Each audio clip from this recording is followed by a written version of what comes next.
les entretiens des patriotes, bonjour à tous, heureux de vous retrouver. Darmanin prétend être un homme d'honneur, vraiment, et puis nos chiens et nos chats bannis par les écologistes.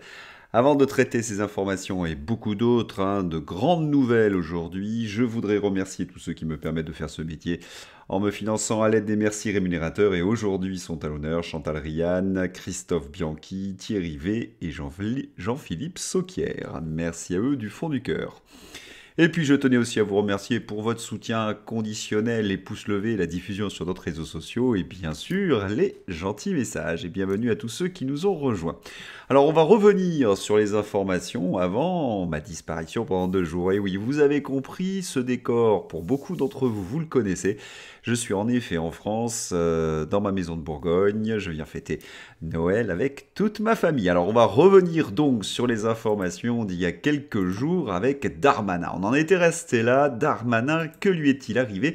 Eh bien, il avait proposé sa fameuse loi sur l'immigration. Elle a été rejetée par l'Assemblée nationale. L'Assemblée nationale a approuvé lundi la motion de rejet préalable au projet d'immigration par 270 votes pour et 260 votes contre. Comme je l'avais annoncé dès lundi, les groupes se sont entendus entre les Verts, les LR et le Rassemblement national, ce qui fait qu'il y a eu une motion de rejet. Alors normalement, suite à cette motion de rejet, Gérald Darmanin aurait dû démissionner, le gouvernement tombé. Mais vous connaissez Emmanuel Macron, il s'accroche, et nous avons vécu une sorte de comédie. Le gouvernement a tremblé après le vote ce lundi de la motion de rejet sur la loi immigration.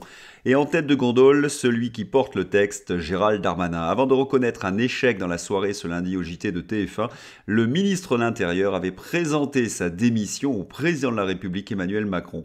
Un départ du gouvernement refusé par le chef de l'État. Alors il faut savoir que les deux hommes se sont entendus. C'est une comédie pour faire croire que Darmanin voulait démissionner. Darmanin n'a jamais voulu démissionner, car il sait que s'il sort de ce gouvernement, c'en est fini de ses ambitions présidentielles. Quant à Emmanuel Macron, si son ministre de l'Intérieur tombe de nouveau, après Gérard Collomb, il faut s'en souvenir, eh bien, il perdrait encore un peu plus de crédibilité.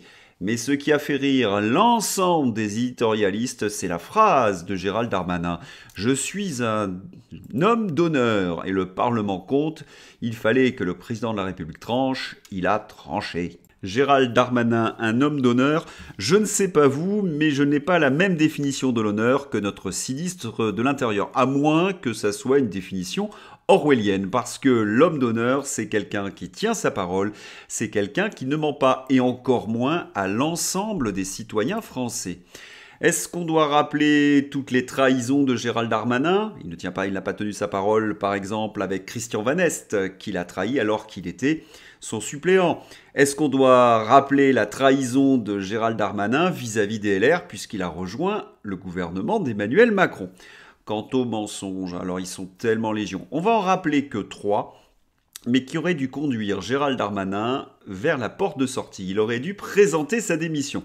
Premier gros mensonge, le Stade de France. C'est lui qui était ministre de l'Intérieur, donc il aurait dû endosser cette catastrophe. Eh bien pas du tout, il s'est défaussé sur les principales victimes, les supporters anglais. Et cela face caméra. Oui, ce genre de choses dans les autres démocraties aurait dû conduire Gérald Darmanin vers la démission.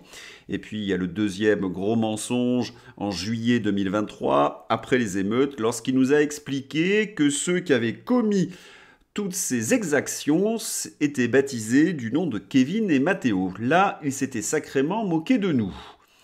Et dernièrement, des clandestins à Lampedusa, Gérald Darmanin a juré à la télévision qu'il n'y aurait pas de migrants, de clandestins de Lampedusa qui entreraient en France.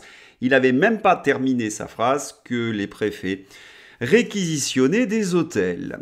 Et lorsqu'on parle, d'hommes d'honneur, il faut aussi se conduire d'une certaine manière avec les femmes.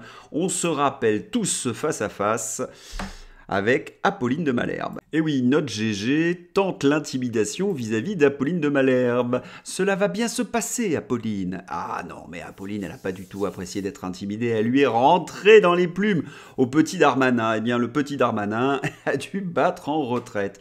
Mais il y a un problème avec les femmes, hein. Gérald Darmanin et les femmes, il y a un vrai problème. Parce qu'il y a eu quand même 2 affaires judiciaires, des femmes qui ont porté plainte pour harcèlement, voire pour agression contre Gérald Darmanin. Alors de quoi il s'agissait? Eh bien, lorsqu'il était maire de Tourcoing, il offrait son aide politique, qui normalement doit être naturelle, mais en échange de quelques faveurs très intimes.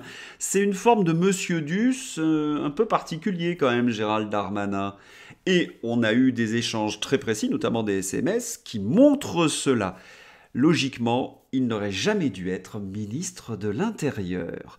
Les réseaux sociaux, par ailleurs, le surnomment Darmalin, et ce n'est pas pour rien.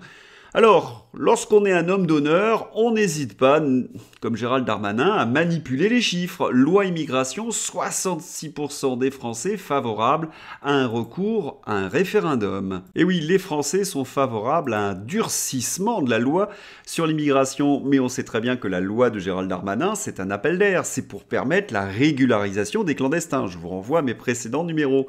Autrement dit, il manipule les sondages en sa faveur. C'est quelle définition du sens de l'honneur? Ça, je ne trouve pas. Et puis, il y a cette séquence sur CNews. Écoutez. Pourquoi vous souriez? Ah ben pour qu'on rit. La politique politicienne, vous connaissez l'anecdote. Que le cabinet de M. Darmanin s'est trompé de député. Il a appelé le mauvais député. Il a appelé un député LR qui s'appelle M. Brun. C'est Brun comme dans Pagnol. Comme dans le gag. Voilà, qui n'était pas le bon Brun, parce qu'il a confondu avec un autre député socialiste. Donc il a appelé un député socialiste. Et ce député socialiste, les services de M. Darmanin ont proposé une gendarmerie. Voilà. Ils ont proposé une gendarmerie, d'installer une gendarmerie en Ardèche. Voilà. Donc le député socialiste est tombé de l'armoire. Ben oui, c'est comme ça que ça se passe. Il n'y a pas que ça. C'est pas comme ça que ça se passe. Alors ensuite, après, on vous parle de politique politicienne. Honnêtement, c'est assez baroque. Est-ce que c'est vraiment que de la cuisine politicienne? Parce que acheter la voix d'un élu, c'est pas la définition de la corruption. Gérald Darmanin, homme d'honneur. Et puis Gérald Darmanin n'hésite pas à accuser des innocents. Impéritie ou foutage de gueule maximal. Darmanin justifie la dissolution d'Academia Christiana en les confondant avec Civitas. Et pour terminer, il faut rappeler que Gérald Darmanin insulte tous ceux qui ne sont pas d'accord avec lui. Alors, pour résumer, Gérald Darmanin use du mensonge, de la manipulation, de l'intimidation, de l'insulte, de la corruption. Il me semble que ce sont des caractéristiques qui s'approchent davantage de celles du voyou que de l'homme d'honneur, mais je peux me tromper bien évidemment. Alors son projet de loi sur l'immigration, où en est-il? Projet de loi immigration, Bruno Le Maire considère qu'il faut reprendre la version du Sénat. Et oui, il faut s'allier avec les LR, sans quoi il n'y a pas de vote. Quant à Gérald Darmanin, eh bien, il dit un peu l'inverse. Projet de loi immigration, mardi soir, nous aurons, je l'espère, un texte, estime Darmanin. Il faut des mesures extrêmement fortes et rapides contre l'immigration irrégulière, a martelé le ministre de l'Intérieur sur RTL. Ce qui est assez paradoxal, puisqu'il avait enlevé du projet de loi sur l'immigration toutes les mesures justement un peu fortes. Encore une manipulation de Gérald Darmanin. Et puis il faudrait lui rappeler quelque chose à Gérald Darmanin. Jérôme Fourquet lâche une bombe sur BFM TV. Un nouveau-né sur 5 en France porte un prénom arabo-musulman contre 5% au début des années 80. Yves Calvi en bégaye. À part ça, le grand remplacement est une théorie complotiste d'extrême droite. Voilà, il faudrait des mesures chocs, il faudrait des hommes compétents, et nous avons Gérald Darmanin qui fait voter des mesurettes. Quant à Emmanuel Macron, il n'a pas la majorité au Parlement, il est prêt à abandonner la loi immigration. C'est ce que nous rapporte BFM TV, Macron prêt à abandonner. Il n'ose pas passer par un 49-3 parce qu'il y aurait peut-être pour une fois une majorité pour faire tomber le gouvernement. On comprend. S'il y a un changement de majorité, il y a de très nombreux ministres qui devront répondre des conséquences de leur politique devant la justice. Et que dire du président? Alors, il y a un gagnant à cette séquence, c'est Jordan Bardella. Sondage Choc et Lab, c'est un dernier sondage. 46% des Français estiment que Jordan Bardella serait un bon Premier ministre de cohabitation.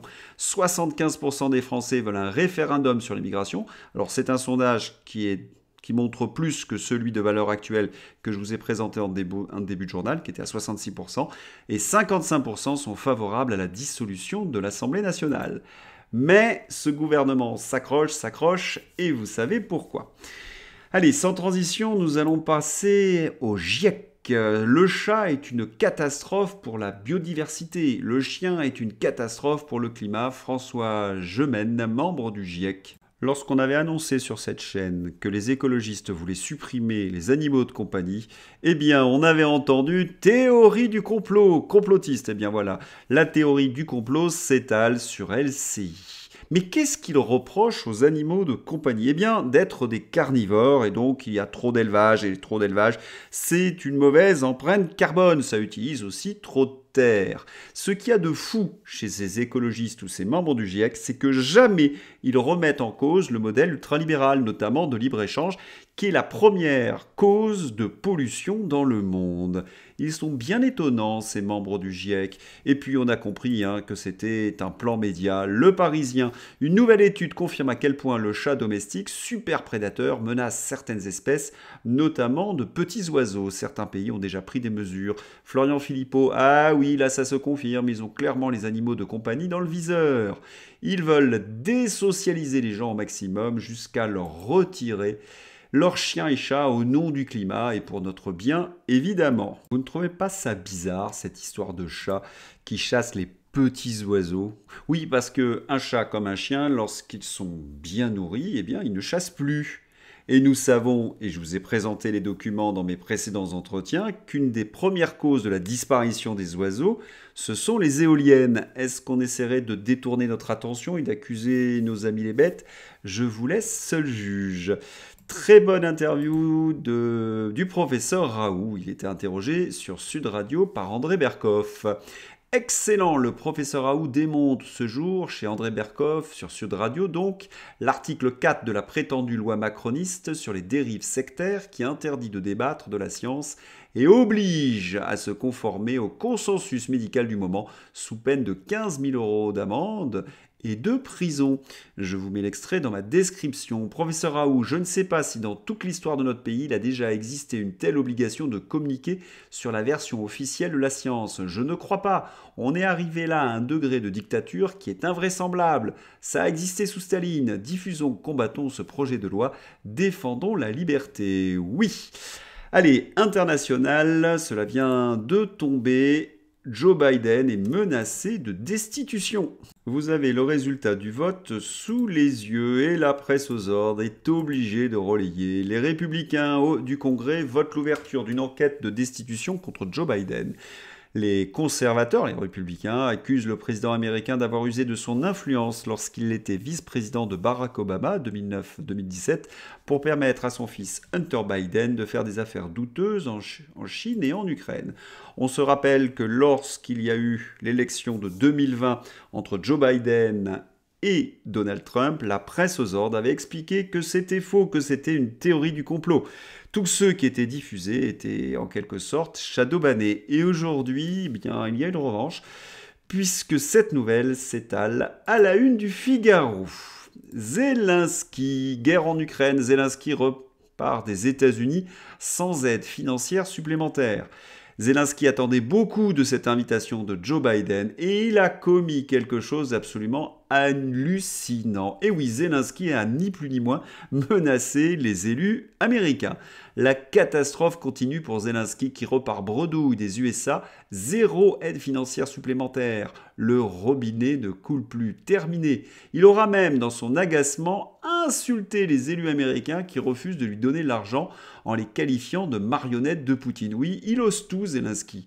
La France doit aussi arrêter, bien évidemment, tout versement de milliards et se retirer de l'absurde politique ruineuse et belliqueuse d'Ursula von der Leyen. Mais pour que les dirigeants européens cessent d'aider Zelensky, il faudrait que les journalistes disent la vérité. Aux États-Unis, ils ont manifestement 2 coups d'avance parce que lors de la visite de Zelensky, certains n'ont pas hésité à comparer Zelensky à Bernard Madoff. L'animatrice de la chaîne Fox News, Laura Ingraham, a critiqué la visite du dirigeant ukrainien à Washington. Selon elle, la rhétorique de Zelensky rappelle la logique du créateur d'une pyramide financière.